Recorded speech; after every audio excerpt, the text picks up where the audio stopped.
Sweep, sweep, sweep, sweep, sweep. Look pretty again, run to the check-in counter, get the passengers in, and the seat come back.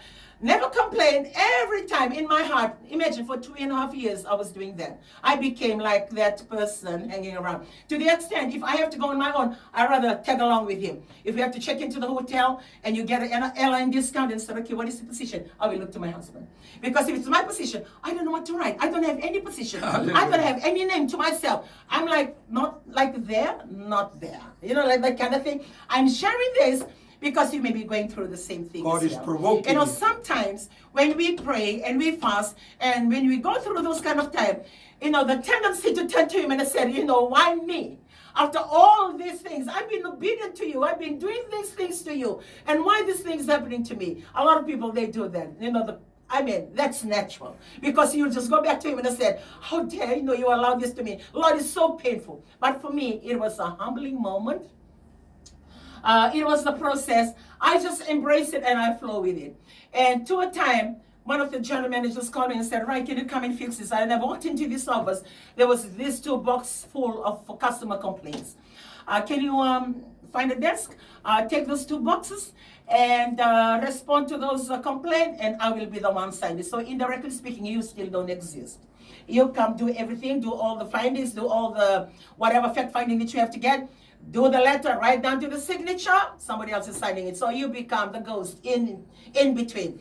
And it was happening. And every time, never a moment, I complain or feel negative about it. The only time I really feel it is when I travel and it's not traveling.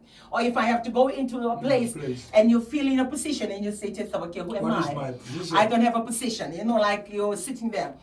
And that was the only struggle that I had. But other than that, it was all good. And one time, I just have this urgency to write a letter and write it to the CEO and tell him, you gave me that position, or that position was given to me. The company gave me that position, and now it's not there. And now I'm hanging around. It's going on to the 3rd year, and I'm still here. So I wrote that letter, sent it to the CEO. And 2 days later, I was called in by my channel manager, and I know he's listening in today. My channel called me, gave me a big ear bashing. How dare you skip all these letters and you go straight to the CEO, and when get that done, you should have come through this. I know fully well the processes that I should have followed. But I have reached that limit, and I said, I'll do and I'll try and do everything. I'm sharing this because when those things happen, sometimes you feel, maybe God is not listening to my prayer. After all I've done, God is not listening. No, He is listening. He's doing it for you. Yeah. Because whatever that I was going through, He was doing it for me. First to humble me. And first for me to, just to embrace the situation and to allow Him to be in control. I am a perfectionist, and everything that I do, it has to be like, go that way. And when it doesn't, I get so, easily frustrated. But God allowed that for me to hands off and allow Him to be the one who controls everything for me and not me. And during that all that process, and when I came back to the office and I apologized, said, I'm sorry, I shouldn't have written that letter. But a week later, I got a letter response from the company, from the CEO. Hallelujah. I got, compensation, 3 figures.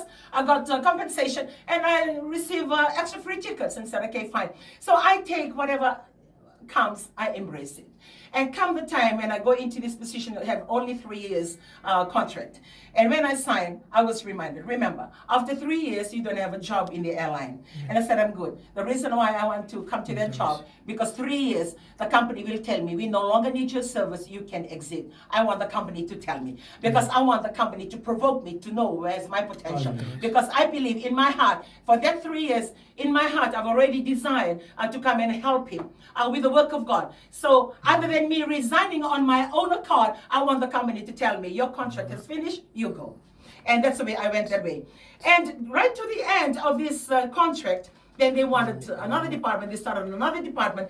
And for the person to look after the department, it has to take somebody who knows everything that happened. And that everything that happened in my 2.5 years of being in the wilderness, of being provoked.